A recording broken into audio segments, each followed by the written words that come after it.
नमस्कार दोस्तों, स्वागत है आप सभी का आपके अपने चैनल सपोर्टिंग एजुकेशन एग्ज़ाम में।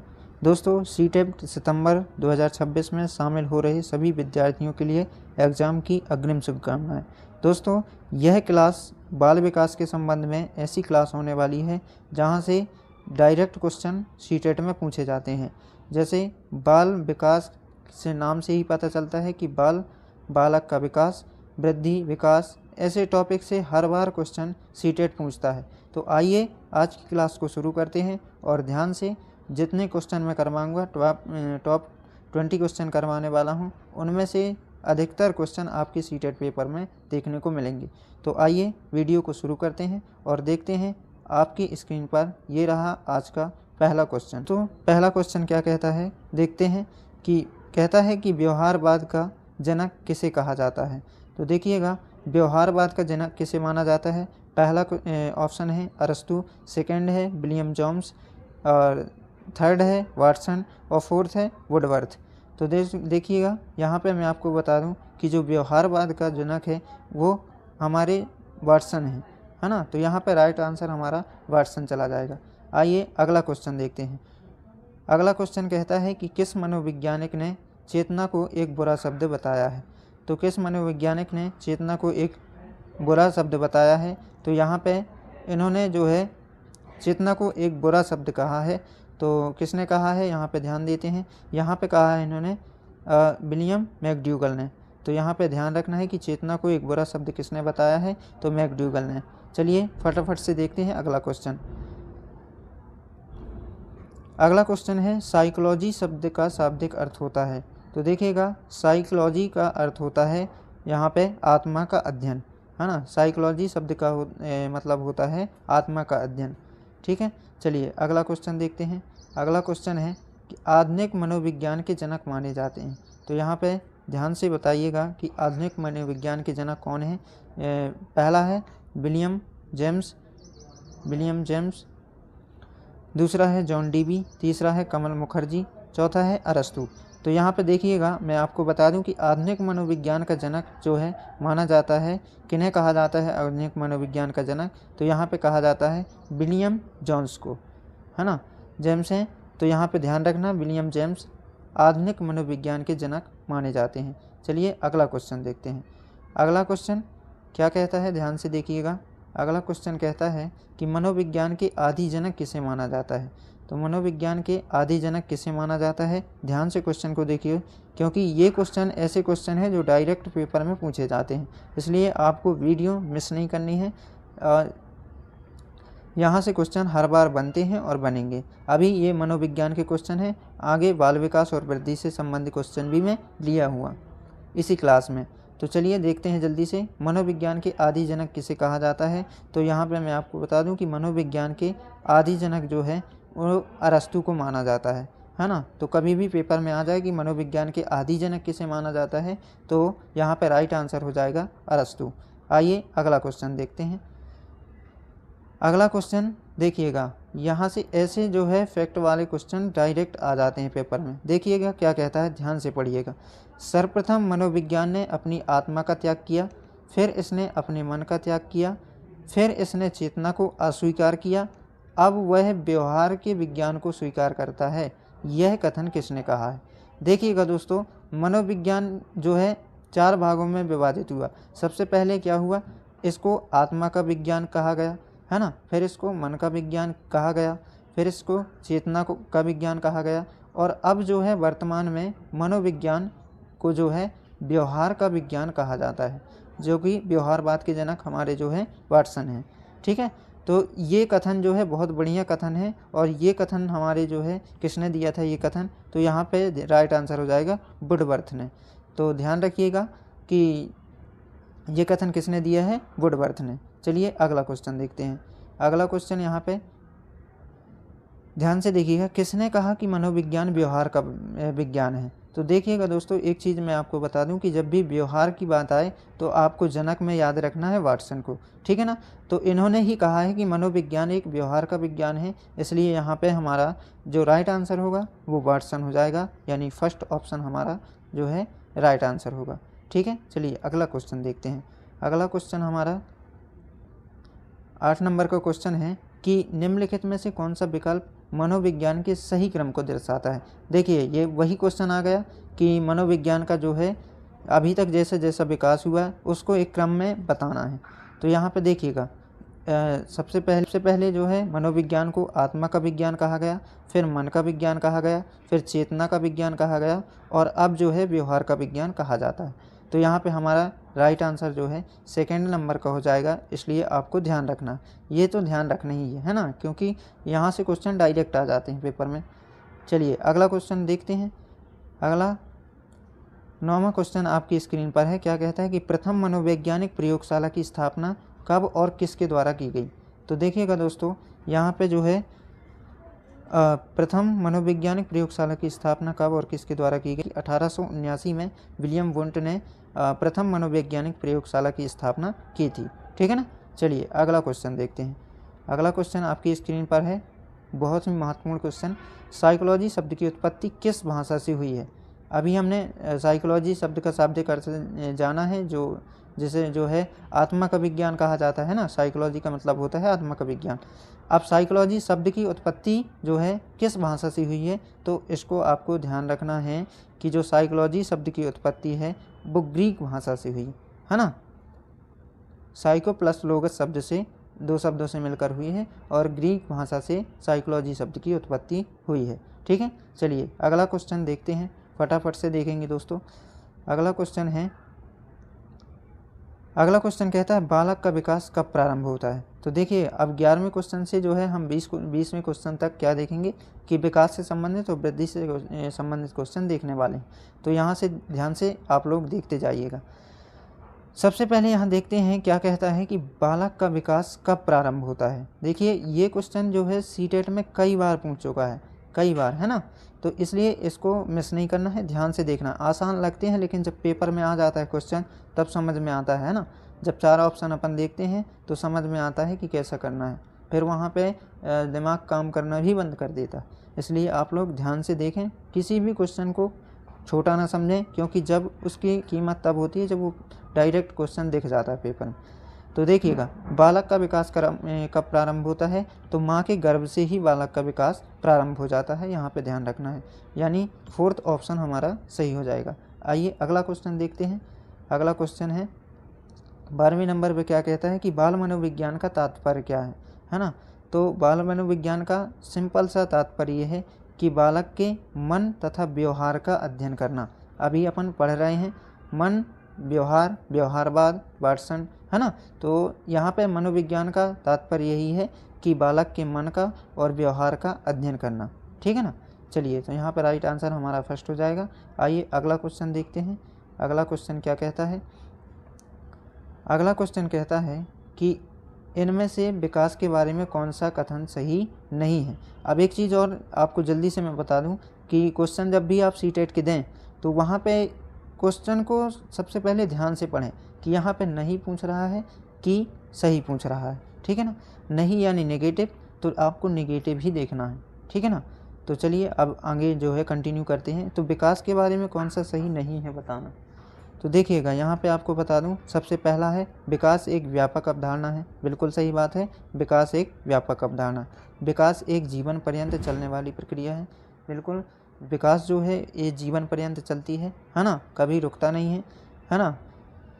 विकास आंतरिक एवं बहुपक्षीय होता है। बिल्कुल, शरीर के अंदर भी विकास होता है ना, बहुपक्षीय, यानी हर जगह जो है विकास देखने को मिलता है। यहाँ पे जो है 4th ऑप्शन दिया है कि विकास एक मात्रात्मक प्रक्रिया है, तो ये यहाँ पे गलत हो जाएगा। ये कथन जो है वृद्धि के बारे में सही है। मात्रा यानी विकास को हम माप नहीं सकते, तौल नहीं सकते, है ना, जबकि वृद्धि को हम माप सकते हैं, तौल सकते हैं कि कितनी वृद्धि हुई, है ना।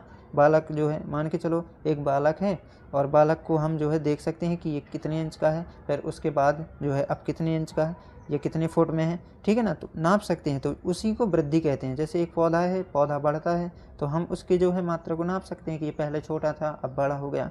लेकिन विकास मात्रात्मक नहीं होता, बल्कि विकास गुणात्मक होता है। इसलिए ये वृद्धि के बारे में कथन है। तो यहाँ पे विकास के बारे में पूछा था कि कौन सा सही नहीं है, इसलिए हमारा यहाँ पर राइट आंसर हो जाएगा कि विकास एक मात्रात्मक प्रक्रिया है, जबकि ये गलत है।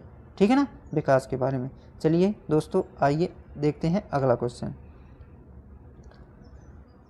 अगला क्वेश्चन है कि बालक का विकास गर्भाधान के बाद सिर से पैर की ओर होता है। इस प्रकार के विकास को किस नाम से जाना जाता है? तो देखिएगा, यहाँ पे ध्यान से देखना है कि इस प्रकार के विकास को जब जो है बालक का विकास गर्भाधान के बाद सिर से पैर की ओर होता है ना, यानी पहले सिर का विकास हुआ और फिर पैरों का विकास। तो ये जो है कौन से विकास का कौन सा प्रकार है? तो यहाँ पे ध्यान रखना है मस्तक बोधमुखी। तो देखिए, मस्तक बोधमुखी यहाँ से स्पष्ट समझ में आ रहा है, नाम से ही स्पष्ट हो रहा है कि मस्तक बोधमुखी, यानी पहले मस्तक का विकास फिर बाकी अंगों का विकास, है ना, सिर का विकास फिर पैर की ओर होता है। ठीक है, तो यहाँ पे आपको ध्यान रखना है, ठीक है ना। चलिए अगला क्वेश्चन देखते हैं। 15वां क्वेश्चन आपकी स्क्रीन पर ये रहा। यहाँ पे क्या कहता है कि वृद्धि एवं विकास में क्या अंतर है? तो देखिए, अभी मैं जो है यहाँ वृद्धि और विकास के बारे में आपको समझा दे रहा हूँ। क्या कहता है कि विकास शारीरिक और वृद्धि आंतरिक होती है। क्या ये सही है? विकास एक निश्चित समय तक होता है जबकि वृद्धि अनिश्चित समय तक होती है। वृद्धि संकुचित अवधारणा है जबकि विकास व्यापक अवधारणा है। विकास संकुचित अवधारणा है जबकि वृद्धि व्यापक है। क्या ये है? तो देखिएगा, यहाँ पर मैं आपको बता दूं, विकास शारीरिक और वृद्धि आंतरिक होती है, ये गलत है ना, ये गलत है। विकास जो है आंतरिक और बाहरी दोनों प्रकार का हो सकता है, लेकिन वृद्धि आंतरिक नहीं हो सकती, ये जो है बाहरी प्रक्रिया, ठीक है, इसलिए ये वाला ऑप्शन हमारा गलत। विकास एक निश्चित समय तक होता है जबकि वृद्धि अनिश्चित समय तक, ऐसा बिल्कुल नहीं है। विकास अनिश्चित समय तक होता है, मृत्यु पर्यंत तक विकास जो है, विकास की प्रक्रिया चलती रहती है, जबकि वृद्धि एक समय तक रुक जाती है। जैसे आप हैं, आप क्या हमेशा बढ़ते रहते हैं? बिल्कुल नहीं, एक समय पर आप जो है रुक जाते हैं, ठीक है ना। तो आपका शरीर हमेशा तो बढ़ता नहीं रहता, कोई भी पेड़ पौधा है वो हमेशा बढ़ता नहीं रहता, एक समय ऐसा आता है जब वो रुक जाता है, ठीक है ना। तो वृद्धि जो है अनिश्चित समय तक नहीं चलती, लेकिन विकास अनिश्चित समय तक चलता रहता है, इसलिए विकास के संबंध में वृद्धि के संबंध में ये कथन गलत। विकास यहाँ पे क्या दिया है? तीसरा ऑप्शन कि वृद्धि संकुचित अवधारणा है जबकि विकास व्यापक अवधारणा है। बिल्कुल, विकास एक व्यापक अवधारणा है और वृद्धि एक संकुचित अवधारणा है। तो यहाँ पे हमारा राइट आंसर चला जाएगा कौन सा? यहाँ पे तीसरा ऑप्शन हमारा जो है राइट आंसर होगा कि वृद्धि संकुचित अवधारणा है और विकास व्यापक अवधारणा। चलिए अगला क्वेश्चन देखते हैं। अगला क्वेश्चन है, ध्यान से देखना, कि भाषा के विकास में बालक पहले सुनता है, उसके बाद बोलता है, फिर पढ़ता है और लिखता है। यह विकास के किस सिद्धांत की ओर इंगित करता है? तो देखिएगा, इसको ध्यान से देखना है कि सबसे पहले क्या करता है कि बालक किसी चीज़ को पहले सुनता है, फिर उसके बाद उसी चीज़ को बोलता है, फिर उसी चीज़ को पढ़ता है और फिर लिखना सीखता है, तो लास्ट में जो है लिखता है। यह विकास के किस सिद्धांत की ओर इंगित करता है? तो यहाँ पे अपन को बताना है कि ये कौन सा विकास है। तो देखिए, यहाँ पे एक क्रम बन रहा है ना कि बालक ने पहले सुना, है ना, फिर उसने बोला, फिर उसने पढ़ा और फिर लास्ट में उसने लिखा। तो यहाँ पे एक क्रम बन रहा है, इसलिए यहाँ पे हो जाएगा विकास के क्रम का सिद्धांत, यानी जो विकास जो है एक क्रम से हो रहा है, ठीक है ना। चलिए, उम्मीद करता हूँ कि समझ में आया होगा। अभी नेक्स्ट वीडियो आएंगी तो उसमें और क्लियर मैं करता चलूँगा, ठीक है ना। चलिए आइए देखते हैं अगला क्वेश्चन। अगला क्वेश्चन आपकी स्क्रीन पर ये रहा, तो ध्यान से देखना, इनमें से कौन सा सिद्धांत वृद्धि से संबंधित नहीं है? अभी मैंने बताया वृद्धि और विकास, मुझे लगता है कि वृद्धि और विकास के बारे में अब आप एकदम से आंसर जो है दे सकते हैं। वृद्धि से संबंधित कौन सा नहीं है? तो देखिएगा, आकार में परिवर्तन होना, बिल्कुल ये एक वृद्धि को दर्शाएगा, है ना। जब आप बढ़ेंगे तो आपके आकार में परिवर्तन होगा, ठीक है ना, उसी को वृद्धि कहते हैं। अनुपात में भी परिवर्तन होगा, ठीक है ना। शरीर के अंगों का बढ़ना, ये भी एक वृद्धि का उदाहरण है। लेकिन यहाँ पर देखिए फोर्थ ऑप्शन दिया है कि बालक का आंतरिक गुणों का विकास। तो बालक के आंतरिक गुणों का विकास यानी अंदर के गुणों का विकास होना, ये तो एक विकास है, ठीक है ना, यहाँ पे विकास है। वृद्धि होती है आकार में परिवर्तन, शरीर के अंगों का बढ़ना, ठीक है ना। सूक्ष्म अंतर होता है वृद्धि और विकास में। तो विकास का मतलब होता है आंतरिक गुणों का विकास, ठीक है ना। चलिए अगला क्वेश्चन आपकी स्क्रीन पर ये रहा, विकास की प्रक्रिया में सर्वाधिक महत्वपूर्ण योगदान होता है। तो ध्यान से देखिए दोस्तों, ये कई बार सीटेट पेपर में पूछ चुका है क्वेश्चन कि विकास की प्रक्रिया में जो है किस कारक का महत्वपूर्ण योगदान होता है? केवल वातावरण का, केवल वंशानुक्रम का, वातावरण और वंशानुक्रम दोनों का, या इनमें से कोई नहीं? तो कभी भी हमको सिंगल ऑप्शन नहीं लगाना है कि केवल वातावरण, केवल वंशानुक्रम, दोनों का ऑप्शन जो है लगाना है, क्योंकि बालक के विकास में वातावरण और वंशानुक्रम दोनों की महत्वपूर्ण भूमिका होती है ना। जैसे मम्मी पापा होंगे वैसे उनकी संतान होगी, और जैसा वहाँ का वातावरण होगा वैसे ही वो बालक उस वातावरण में ढल जाएगा। ठीक है ना। तो दोनों का योगदान होता है बालक के विकास में, इसलिए हमको दोनों ऑप्शन में लगाना है। ठीक, यहाँ पे हमारा राइट आंसर तीसरा चला जाएगा। आइए अगला क्वेश्चन देखते हैं। अगला क्वेश्चन आपकी स्क्रीन पर यह है कि विकास के किस सिद्धांत के अनुसार शारीरिक, मानसिक, सामाजिक, संवेगात्मक आदि एक दूसरे से परस्पर होते हैं? तो यहाँ पे ध्यान से देखना है। बस ये तो यहाँ पे एक ऑप्शन मिल गया कि एक दूसरे से परस्पर होते हैं, तो यहाँ पे हमारा राइट आंसर क्या हो जाएगा? नाम से ही स्पष्ट होता है कि परस्पर संबंध का सिद्धांत, है ना, कि किस सिद्धांत में शारीरिक, मानसिक, सामाजिक, संवेगात्मक आदि एक दूसरे से परस्पर होते हैं, तो परस्पर संबंध का सिद्धांत हो जाएगा। यहाँ पे राइट आंसर फोर्थ चला जाएगा। और दोस्तों आइए आज का लास्ट क्वेश्चन अपन देखते हैं, और लास्ट क्वेश्चन के बाद मैं यही कहूँगा कि यदि आपने 20 क्वेश्चन भी अच्छे से कर लेते हैं तो इस टॉपिक से यदि कोई भी क्वेश्चन आएगा तो आपसे जो है ऐसा होगा नहीं कि बने ना, ठीक है ना, आप करके ही आएंगे। तो यहाँ पे लास्ट क्वेश्चन अपन जल्दी से देख लेते हैं कि सभी प्राणियों का विकास शारीरिक, मानसिक, भावात्मक, संवेगात्मक समान रूप में होता है, तो यह किस सिद्धांत का पालन करता है ना। तो यहाँ पे ये किस सिद्धांत का पालन करेगा?